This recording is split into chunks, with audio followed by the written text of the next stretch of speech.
If I go back a few years, we all talked about these things called hard-to-abate sectors. Yes, it was great to have wind and solar and electric cars. They were cute and coming along well. But what were we going to do with shipping and industry and chemicals and agriculture and heat? Heat. So much heat demand in the world economy and energy access. And what we now see is that hydrogen can play a role in at least 4 of those areas. And you see the policy support around the world, hydrogen strategies, and huge amounts of money being dedicated. I've lived through 5 bubbles in my professional career, and I'm afraid to say I start to recognize the pattern.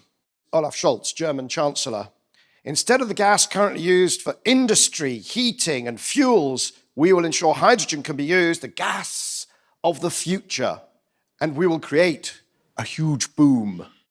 We maken van België een echte hub in groene waterstof. I think hydrogen is ultimately the silver bullet. You can cut your hair with a Swiss Army knife. And you can prune your trees with a Swiss Army knife. And the reason you don't is that there's always something cheaper, safer, easier to use. And what you actually use a Swiss Army knife for is the stuff that nothing else can do. In my case, opening a bottle of wine on a camping trip. And I get asked, Michael, why do you hate hydrogen? Let me tell you, I feel no hatred towards any element on the periodic table. Let's be completely clear. And there are reasons for optimism, great reasons for optimism. Experience curve will do for hydrogen, green hydrogen, what it did for solar, what it did for wind, and what it is doing for batteries. We're going to get cheap green hydrogen. This is the sort of Teletubbies view of the hydrogen future. Sadly, we live in the hydrogen present, which looks like that. Mostly grey from gas, next biggest is black from coal, and after that, a teeny bit of green. Grey hydrogen, black hydrogen, still growing. 94 million tons a year of the bad stuff. 6% of natural gas used to make hydrogen, 2% of coal.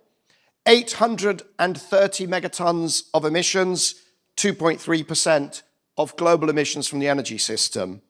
Before we position hydrogen as the solution for climate change, we first have to deal with hydrogen as a problem in climate change. Just because you can do something with the hydrogen Swiss Army knife, it doesn't mean you will, because you're in competition, not just with diesel, petrol, coal, gas. You're also in competition with other clean technologies. We will do as an economy whatever is cheapest and most convenient, and hopefully also clean. But just because we can do something that's elegant, that doesn't mean, and that engineers like to work on, that's not enough. So we've got batteries, costs we all know, down 82% in 10 years, but also energy density up 80%. And the degradation rate, the cycles, the lifetime degradation rate has halved. You are in competition with electrification of everything. Up at the top, row A, the 94 megatons of bad stuff.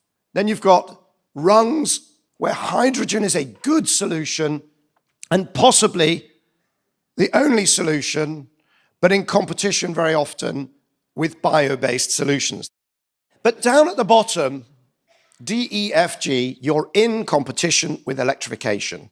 So up there, things we have to do with clean hydrogen, some things we might do with hydrogen, and then all the stuff that we read about in the mainstream papers. All of the stuff where the politicians get their hard hats on and their high-vis and they go out, and that is what we read about. We'll start with fuel cell cars. That's a fuel cell car and that's a battery car. Which one's easier to make? Which one's easier to maintain? Which one's going to be cheaper? You've got the cycle inefficiency of going electricity to hydrogen to electricity versus electricity to drive and see your grandmother.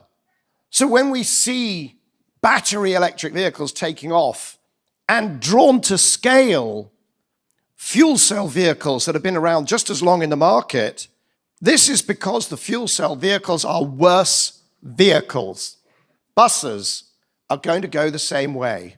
Montpellier gives us an example. I know there are examples of people very happy with their hydrogen buses. I was on the board of Transport for London.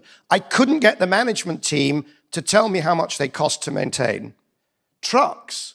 People say, that'll never work for heavy vehicles. Take a 40-ton truck, take out the engine, take out the gearbox, take out the differential, take out the fuel tank, take out the exhaust system, take out the vibration management stuff, put in some heavy batteries, and you end up with a slightly heavier vehicle. We could do aviation. This is a Boeing 747, 200 tons of fuel. You want to do it with hydrogen, fantastic, 73 tons of fuel, although, of course, the tanks will weigh 5, 6, 7, 10 times that. But the big problem is the swept volume, 1 million litres of hydrogen to have the same energy content. Not going to happen. I don't care what Airbus says. Liquid ammonia doesn't work. If you're going to do liquid ammonia, you might as well do wood pellets. Forklift trucks, right? This is the big success story. Forklift trucks. Shall we do it? They've been on the market now for 12, 13 years. Invisible compared to electric. Where there are no plugs, hydrogen is a contender. Forests, construction sites, road grading, and so on. Maybe we'll do that with biofuels. It'd be pretty simple, frankly. But maybe we'll do it with hydrogen. Hydrogen boilers being promoted heavily in the UK. Right? They don't want to talk about the cost and the difficulty of switching 5,000 homes in 5 days, every single appliance, checking the pipes, etc., swapping out all the meat. They don't want to talk about that and how much that would cost. What they want to talk about is, they call it, keep the boiler, change the gas. Hey, that's a slogan we can get behind, right? But of course, heat pumps, 6 times less electricity needed if you're talking green hydrogen versus a heat pump. There are no hydrogen boilers.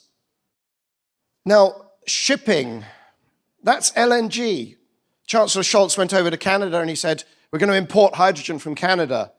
He didn't say we're going to import ammonia, he said we're going to import hydrogen. And that's an LNG carrier, QMax. And this is the first ship for shipping hydrogen, and it carries 0.2% as much.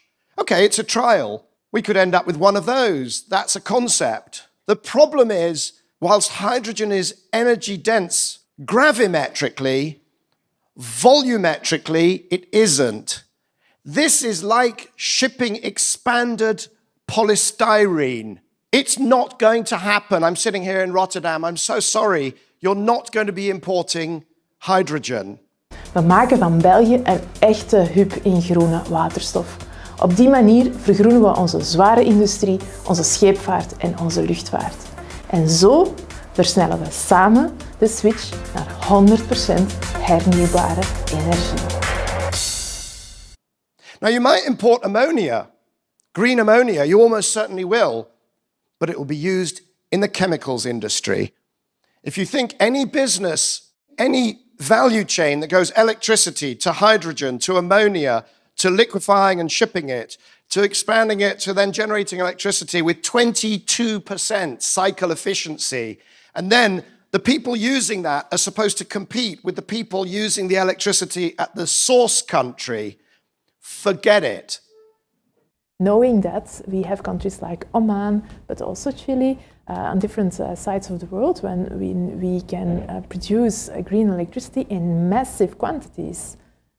So this can bring us together also from different parts of the world.